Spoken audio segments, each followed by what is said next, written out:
আমাদের দেশে ফেসবুকে, ইউটিউবে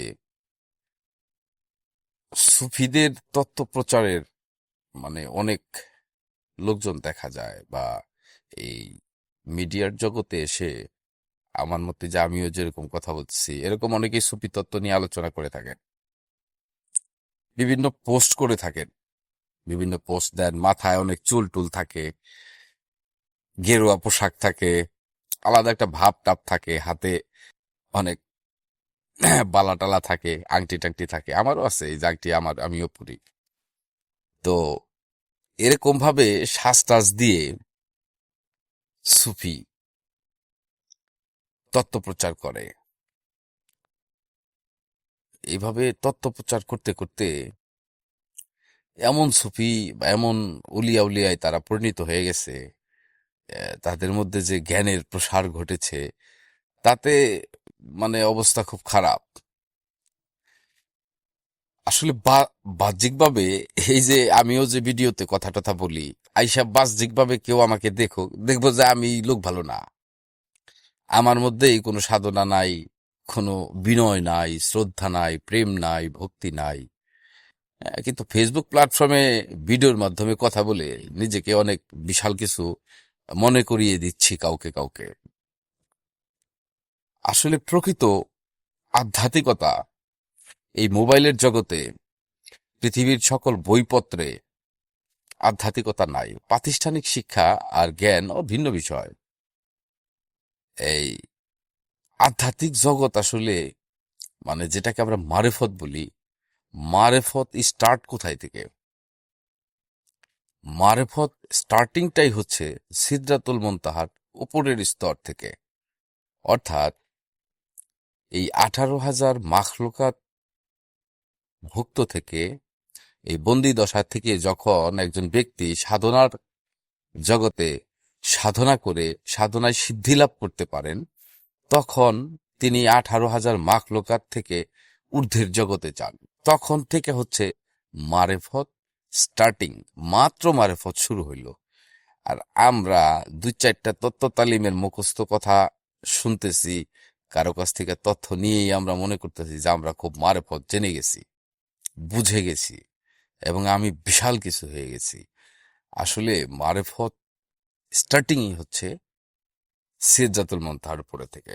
অর্থাৎ 18,000 মাখলুকাতের বন্দিদশার থেকে অতিক্রম হইতে পারলে তখন থেকে হচ্ছে মারেফত শুরু, আরম্ভ।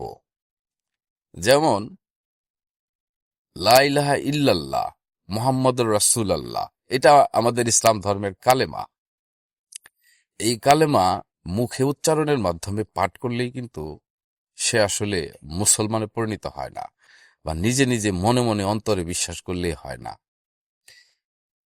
এই কালেমায় নফি এবং ইসবাত আছে। হ্যাঁ, এই কালেমার মধ্যে বিরাট তত্ত্ব।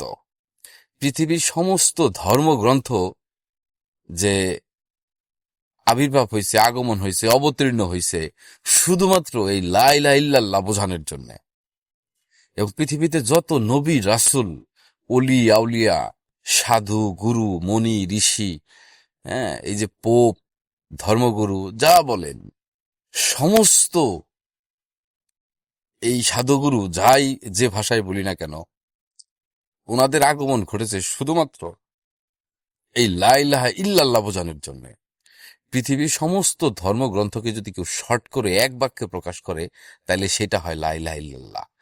আর এই লা ইলাহা ইল্লাল্লাহর ব্যাখ্যা বিশ্লেষণ হচ্ছে কোরআন, বাইবেল, বেদ, গীতা, ত্রিপিটক, তাওরাত, ইনজিল, জাবুর, সমস্ত কিতাব শুধুমাত্র এই লা ইলাহা ইল্লাল্লাহর ব্যাখ্যা বিশ্লেষণ। এটা বিভিন্ন ভাষায় বিভিন্নভাবে রূপান্তরের মাধ্যমে কেউ মানুষ পরিশুদ্ধভাবে চর্চা করে, কেউ অপরিশুদ্ধভাবে চর্চা করে চলছে। বিষয়টা এখানে। যেমন আমি যদি মনে মনে ইসলাম ধর্ম গ্রহণ করি, যে আমি ইসলাম গ্রহণ করলাম, তাতে ইসলাম ধর্ম গ্রহণ করা হয় না। এর জন্য একজন কামেল মুর্শিদের সন্ধান করতে হয়, যার নিকট যাইতে হয়। একজন কামেল মুর্শিদের নিকট যায়, আপনি তার হাতে হাত রেখে ওয়াদা করেন যে আমি ইসলাম ধর্মে প্রবেশ করলাম, আমি লা ইলাহা ইল্লাল্লাহ বিশ্বাস করলাম, মুহাম্মদুর রাসূলুল্লাহ বিশ্বাস করলাম, নবী রাসূলগণ বিশ্বাস করলাম, আমি আর কখনো পাপ করব না, মিথ্যা কথা বলবো না, সন্তানের মাথায় হাত রেখে কসম কাটবো না, জেনা ব্যভিচার করব না, সুদ ঘুষ খাবো না, হ্যাঁ, আল্লাহর সাথে শিরক করব না। এই যে এইভাবে পর্যায়ক্রমে একজনের হাত ধরে তাকে সাক্ষী রেখে ওয়াদা করতে হয়, দেখেন কত মারাত্মক একজন বায়াতের যে প্রক্রিয়া। একজন কামেল মুর্শিদের হাতে হাত রেখে যখন এইভাবে আসলে বলা হয়, আপনি কিন্তু দেখেন কাউকে কখনো এইভাবে প্রতিশ্রুতিবদ্ধ হন নাই কারো কাছেই। যারা এখনো পর্যন্ত বায়াত গ্রহণ করেন নাই তারা কিন্তু প্রতিশ্রুতিবদ্ধ হন নাই যে আমি এইভাবে একজনের হাতে হাত রেখে প্রতিশ্রুতিবদ্ধ হইলাম যে আমি আর পাপ টাপ কিছু করব না। এই প্রক্রিয়াটাই হচ্ছে বায়াত প্রক্রিয়া। একজন মুর্শিদ একজন ভক্তকে শুধুমাত্র রু নফস চিনিয়ে দেওয়ার পরে পরে কাজ শেষ হয়ে যায়, তখন সে ভক্তকে তিনি ছেড়ে দেন। রু এবং নফস পর্যন্ত, অর্থাৎ তার নফসকে চিনিয়ে দেন, তিনি পরিচিত করিয়ে দেন, বুঝিয়ে দেন, এরপরে তাকে ছেড়ে দেন। তারপরের সাধনাটা নিজেরই করতে হয়, নিজেকেই করতে হবে। এই সাধনা করে পরিশুদ্ধ হইলে তখন সে 18,000 মাখলুকাত অতিক্রম করলো এই বন্দি দশা থেকে, তখন তিনি হইল মুসলমান, প্রকৃত মুসলমান। এর আগে কিন্তু সে প্রকৃত মুসলমান হলো না। ওই স্তরে গেলে তখন তাকে বলে ওলি, আউলিয়া, পীর, মুর্শেদ, সাধুগুরু ইত্যাদি উপাধি তার রয়েছে। সেখান থেকে মারেফত শুরু। হ্যাঁ, সেটা টেলিফোনে আলাপের প্রসঙ্গ নয় বিধায় আমরা সেখানে আলাপ করতে চাচ্ছি না।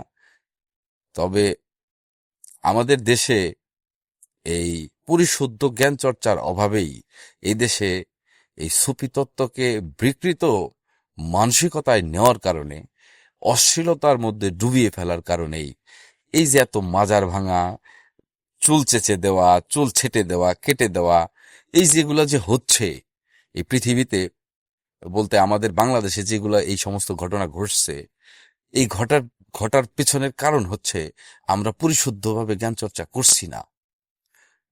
যে কারণে আল্লাহ এক একটা কাউম দিয়ে আর একটা কাউমকে এ, ঠিক করেন মাঝে মধ্যে, যে লাঠি পেটা, বেদ মারা, এটাকে ঠিক করা। এই জন্যে আমাদের দেশে এত বেশি মাজার ভেঙেছে, এই অরাজকতা বা এই পরিবেশ সৃষ্টি হওয়ার কারণে। কারণ পরিশুদ্ধ জ্ঞান চর্চা আমাদের মধ্যে নাই। আমরা শুধুমাত্র এই এই যে আমিও যেরকম এই ইউটিউবে এসে বলতেছি, ফেসবুকে এসে বলতেছি, এরকম বলি, কিন্তু আমার নিজের মধ্যে এটা ধারণ নাই। ঠিক অনুরূপ ভালো ভালো কথা, বাণী, জ্ঞানী কথা, এটা বইপত্রে মানায়। মানুষের জীবন ধারণে এসব বাস্তবে হয় না। তবে হ্যাঁ, আছেন কিছু ভালো মানুষ, কিন্তু কিছু প্রকৃত সুফি আছেন। সেই সুফি হচ্ছে যে, ধরেন বাংলাদেশে 18 কোটি মানুষ আছে, সেই 18 কোটি মানুষের মধ্যে মাত্র 18 জন সেই সুফি, প্রকৃত সুফি আছেন, যারা পরিশুদ্ধ জ্ঞান চর্চা করেন। আর কিছু আছেন লুকায়িত, হিডেন, তাদেরকে সন্ধান করে খুঁজে পাওয়া বেশ মুশকিল। আর কিছু কিছু আমরা আছি তার অনুসারী, তাদেরকে অনুসরণ করি, কিন্তু এখনো পরিশুদ্ধ হইতে পারি নাই। এই ঘর থেকে বেরোনোর পরে আপনার দৃষ্টিতে যে মানুষটাই পড়ুক, সে যেই হোক, তাকে আপনার চাইতে যখন বেশি সম্মান মর্যাদার মনে করতে পারবেন, যখন মনে করবেন যে সে আমার চাইতে মনে হয় বেশি উচ্চ মার্গের মানুষ, তখন থেকে আপনার এই পরিশুদ্ধতার রাস্তায় মানে হাঁটা শুরু করলেন। আর যে পর্যন্ত নিজের আমিত্ব, নিজেকেই বেশি জ্ঞানী, নিজেকেই বেশি অহংকার নিজের মধ্যে আসবে, তখন থেকেই আপনার অবস্থা খারাপ। যেমন আমাদের দেশে একটা জিনিস প্রচলন আছে যে, নিজামুদ্দিন আউলিয়া রহমতুল্লাহ আলাই, উনি নাকি ডাকাত ছিলেন, উনি নাকি 101টা খুন করছেন, হ্যাঁ, তারপরে আল্লাহর ওলি হইছেন। এই এই কথাটা সম্পূর্ণ মিথ্যা। উনি বাস্তব জীবনে কখনোই ডাকাত ছিলেন না, উনি বাস্তব জীবনে কখনোই 101টা খুন করেননি। এটা দেহতাত্ত্বিক ব্যাপার, এটা আধ্যাত্মিক রহস্য। হ্যাঁ, রয়েছে এই একই গল্প হিন্দু ধর্মের, যে একটা গল্প, রূপক গল্প, এই গল্পের আড়ালে প্রকৃত সত্য রয়েছে। নিজামুদ্দিন আউলিয়া উনি প্রকৃত অর্থেই ছোটবেলা থেকে, শৈশব থেকেই উনি ব্যতিক্রমধর্মী মানুষ ছিলেন। তার দাদা, তার পিতামহ, এরা যারা ছিলেন তারা সবাই মোটামুটি স্টাবলিশ ফ্যামিলির লোকজনই ছিলেন। যেটা আমরা সাধারণভাবে বলি যে সম্ভ্রান্ত পরিবারেরই ছিলেন, এবং তিনি শেখ ফরিদগঞ্জেশ্বরের নিকট তিনি বাইয়াত গ্রহণ করেন। তার জীবন দশায় তিনি মাত্র 3 বার শেখ ফরিদগঞ্জেশ্বর তার মুর্শিদের নিকট তিনি মাত্র 3 বার তার দরবারে গমন করেছেন, এবং শেখ ফরিদগঞ্জেশ্বর রহমতুল্লাহ আলাইহির উফাতের পরে তিনি 7 বার তার মাজার জিয়ারত করার উদ্দেশ্যে সেখানে গিয়েছেন। কিন্তু আমাদের এই দেশের মানুষ এখনো নিজামুদ্দিন আউলিয়াকে সেই সেইভাবেই জানে। আসলে তার জীবনী সম্পর্কে স্টাডি মানুষের নাই, না থাকার কারণে ব্যতিক্রম করে। এই যেরকম ভুল ভ্রান্তির মধ্যে যেমন মানুষ রয়ে গেছে, ঠিক সুফি তত্ত্বের মধ্যে এরকম ভুল ভ্রান্তির মধ্যে পরিশুদ্ধ জ্ঞান চর্চা না থাকার কারণে এটা আসলে এই এই দেশের এই বর্তমানে পরিস্থিতি তৈরি হয়েছে। সবাই ভালো থাকবেন, সুস্থ থাকবেন। জয় গুরু।